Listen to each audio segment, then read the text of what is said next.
আসসালামু আলাইকুম সম্মানিত ভাই ও বোনেরা, দাদা ও দিদিরা।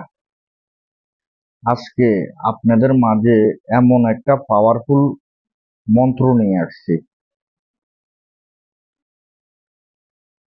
ব্যক্তির সামনে দাঁড়াইয়া শুধু এই কথাটা একবার বলবেন। একবার আপনার বশীভূত হবে তো হবে, বাধ্য হয়ে যাবে সাথে সাথে।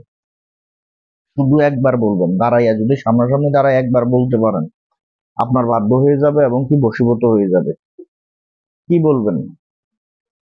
আপনাকে যে মন্ত্রটা বলে দিতেছি, এই মন্ত্রটা অমাবস্যা অথবা পূর্ণিমাতে 1,88,000 বার জপ করবেন।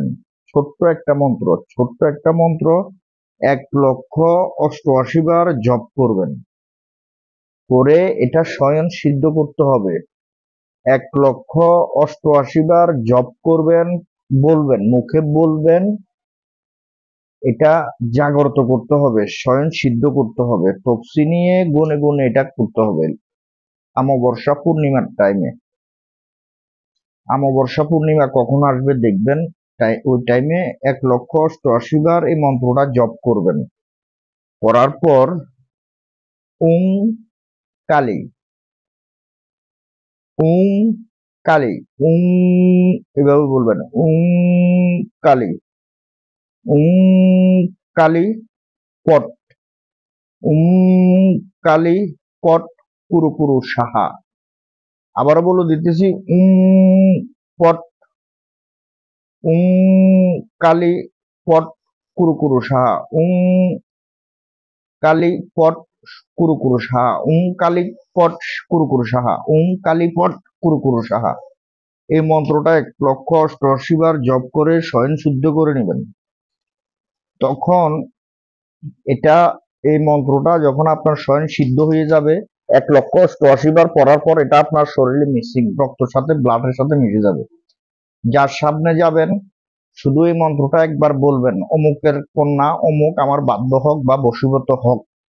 এই মন্ত্রটা একবার বলবেন,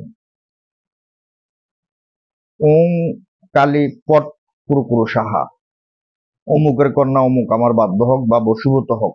এই কথাটা বলবেন একবার, আপনার বাধ্য হবে এবং কি আপনার গোলামি করবে। এটা এরকম একটা পাওয়ারফুল মন্ত্র দিয়ে দিচ্ছি, এটা গুরু বিদ্যা মন্ত্র। তো আমার ভিডিও যদি ভালো লাগে অবশ্যই লাইক কমেন্ট শেয়ার করবেন, চ্যানেলটি সাবস্ক্রাইব করে রাখবেন প্রত্যেকদিন নতুন নতুন ভিডিও পাওয়ার জন্য। তো আমার যে নকশাগুলা দিছি বা মন্ত্রগুলা দিতেছি এগুলো কার্যকারী, পাওয়ারফুল মন্ত্র। এটা আপনারা কেউ খারাপ কাজে ব্যবহার করবেন না। আপনাদের কাছে আমার অনুরোধ, কেউ খারাপ কাজে এটা ব্যবহার করবেন না। তো আমার ভিডিও যদি ভালো লাগে অবশ্যই লাইক কমেন্ট শেয়ার করবেন, চ্যানেলটি সাবস্ক্রাইব করে রাখবেন প্রত্যেকদিন নতুন নতুন ভিডিও পাওয়ার জন্য, অন্যকে দেখার সুযোগ করে দিবেন। তো আজকের মতন ভিডিও এতটুকু। সকলে ভালো থাকবেন, সুস্থ থাকবেন। আল্লাহ হাফেজ।